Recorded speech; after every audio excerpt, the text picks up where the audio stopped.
जय श्री राम दोस्तों, स्वागत है आप सभी का हम सब के यूट्यूब चैनल सनातन धर्म यात्रा में। दोस्तों, कई बुद्धिस्ट ये कहते हैं कि भगवान श्री राम का जन्म खीर से हुआ था, जो कि बिल्कुल अतार्किक है। तो आज हम वाल्मीकि रामायण से श्री राम के जन्म की समीक्षा करेंगे। दोस्तों, कई बुद्धिस्ट आपको ये कहते मिल जाएंगे कि भगवान श्री राम का जन्म खीर से हुआ था, जो कि बिल्कुल भी वैज्ञानिकता के आधार पर सही नहीं है और इसलिए राम काल्पनिक है। दोस्तों, आज हम वाल्मीकि रामायण से ये जानेंगे कि क्या भगवान राम का जन्म खीर से हुआ था, और साथ ही हम यह भी जानेंगे कि ये जो बुद्धिस्ट जिनको मानते हैं यानी कि भगवान बुद्ध, उनका जन्म किस प्रकार हुआ था और वह कितना वैज्ञानिकता के आधार पर सही है। तो सबसे पहले भगवान श्री राम का जन्म जानने के लिए हम वाल्मीकि रामायण उठाते हैं। वाल्मीकि रामायण का बालकांड और इसका 16वां सर्ग। इस 16वें सर्ग में जो महाराज दशरथ हैं वो पुत्रेष्टि यज्ञ करते हैं और उसका इसमें उल्लेख है। तो हम यहाँ पर देखेंगे श्लोक नंबर 12 से लेकर और श्लोक नंबर 20 तक यह पूरी घटना है। तो इसका श्लोक नंबर हम 11 देखते हैं। श्लोक नंबर 11 में है, ततो वै यजमानस्य पावकादतुल प्रभम प्रादुर्भूतम महदभूतम महावीर महाबलम। अर्थात तत्पश्चात पुत्रेष्टि यज्ञ करते हुए राजा दशरथ के यज्ञ में अग्निकुंड से एक विशालकाय पुरुष प्रकट हुआ। उसके शरीर में इतना प्रकाश था जिसकी कहीं तुलना नहीं थी। उसका बल पराक्रम महान था। उसके बाद 12वां श्लोक है, कृष्णम रक्तांबरधरम रक्तायसम दुदुभिषणम स्त्री हर्षतनुजसनम मूर्धजनम। अर्थात उसकी अंग कांति काले रंग की थी। उसने अपने शरीर पर लाल वस्त्र धारण कर रखा था। उसका मुख भी लाल ही था। उसकी वाणी से दुर्धवी के समान गंभीर ध्वनि प्रकट हो रही थी। उसके रोम, दाढ़ी, मूछ और बड़े बड़े केस चिकने और सिंह के समान थे। अब जो यहाँ पर यह जो विशाल पुरुष प्रकट होता है, ये महाराज दशरथ को यह बताता है कि उसे प्रजापति लोक का जानो, और वहाँ के जो राजा हैं प्रजापति, उन्होंने भेजा हुआ है और यह एक खीर देकर भेजा है। तो उसका श्लोक मैं आपको बताता हूँ। वह श्लोक नंबर 19 है, 19 और 20। तो इसमें क्या लिखा हुआ है, श्लोक नंबर 19 देखते हैं। इंद्रम तु नृपसार्दुल पायसम देव निर्मितम प्रजाकरम ग्रहणम तम धन्यमारोग्य वर्धनम।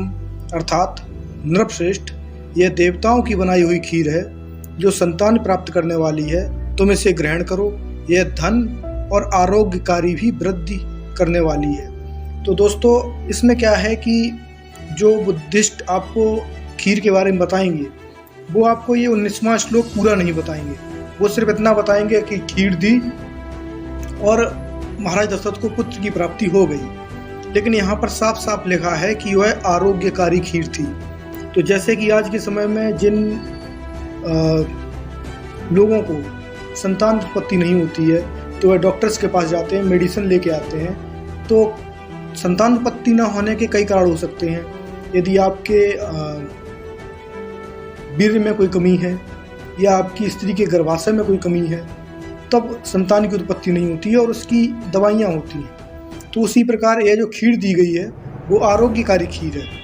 कोई ऐसी खीर नहीं है कि आपने हवन किया और वहाँ से खीर निकली और उससे आपका महाराज दशरथ को भगवान श्री राम की पुत्र के रूप में प्राप्ति हो गई। जी नहीं, इसमें साफ साफ लिखा है कि यह एक आरोग्यकारी खीर है। अब हम बात करते हैं कि भगवान बुद्ध का जन्म कैसे हुआ, और अब हम ये भी देखेंगे कि ये वैज्ञानिकता के आधार पर कितना सही है। तो दोस्तों, सबसे पहले देखते हैं हम एक इत्सिंग नाम के बहुत बड़े बुद्धिस्ट धर्माचारी हुए। उन्होंने क्या लिखा हुआ है अपने ग्रंथ में, तो वो हम पढ़ते हैं। पुरोग्यर्थो वर्षो प्रश्यो हस्तामंद्र प्रतिमस्य मूर्घना कचित वस्तच्य भुजांच देवा देशांत विध्यम तस्य बभूव जन्म। जैसे पूर्व का जन्म जांग से, प्रथ का जन्म हाथ से इंद्र तुल्य मानधाता का जन्म मस्तक से, कच्ची बान का जन्म कांख से, वैसे ही बुद्ध का जन्म पार्श्व से हुआ। यानी बुद्ध का जन्म जो हुआ था वो पार्श्व भाग से हुआ। पार्श्व भाग मतलब पृष्ठ छिद्र यानी कि गुदा द्वार। अब हम ये एक प्रमाण जो है पत्थरों का प्रमाण भी देख लेते हैं। तो ये जो प्रमाण है ये कांधार से प्राप्त हुआ था और ये कुषाणकालीन पत्थर है। जो मूर्ति है ये कुषाणकालीन है और इन बुद्धिस्टों के अनुसार जो कुषाण राजा थे वो बहुत ज़्यादा कट्टर बुद्धिस्ट थे। तो इसमें आप देख सकते हैं इस मूर्ति में जो महामाया है यानी बुद्ध की माँ वो पेड़ की डाली को पकड़े हुए खड़ी हुई हैं और बुद्ध उनके पृष्ठ भाग से निकल रहे हैं। आप देख सकते हैं, इसको मैं जूम कर देता हूँ। तो देखिए किस प्रकार बुद्ध का जन्म जो है वो उनकी माता के पृष्ठ छिद्र से हो रहा है। अब इसमें बताइए कितनी बड़ी साइंस है, कितनी बड़ी वैज्ञानिकता है इसमें। ये जो धूर्त हैं वैज्ञानिकता की बातें करते हैं, जबकि इनके जो धर्म ग्रंथ हैं और इनके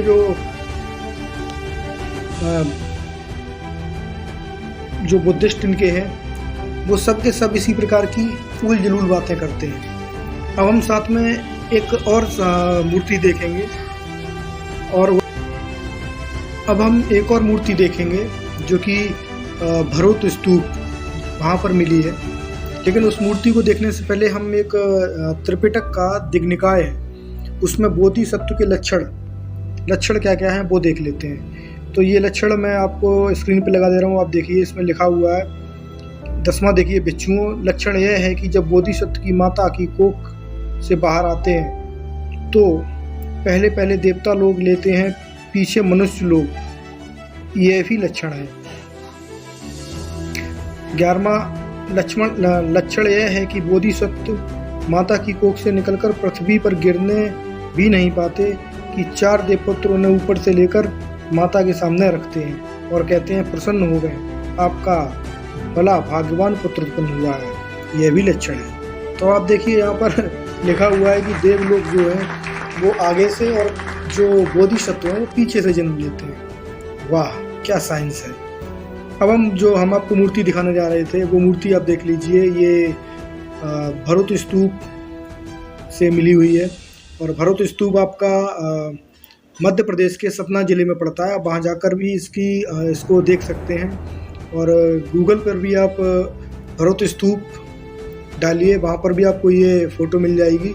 तो यहाँ पर देखिए कि किस प्रकार एक हाथी दूषित लोक से आकर महामाया का गर्भ स्थापन कर रहा है और इसमें देखिए गर्भ स्थापन हो रहा है और ये गर्भ में समाकर बुद्ध के रूप में जन्म लेता है और इसके ऊपर ये पाली भाषा में लिखा हुआ है भगवतोकृति यानी भगवान का जन्म। तो दोस्तों मतलब एक हाथी से एक बालक पैदा हो रहा है, ये कितनी बड़ी मतलब इसमें क्या वैज्ञानिकता है। और यही एक प्रमाण नहीं है, इसके कई सैकड़ों प्रमाण हैं। इनके धर्म ग्रंथों में भी ये बात लिखी हुई है। और अशोक का भी एक शिलालेख था इससे संबंधित जो मैं सर्च कर रहा था, मुझे मिला नहीं, तो वह कभी अगर मिलता है तो मैं आपको ज़रूर दिखाऊंगा।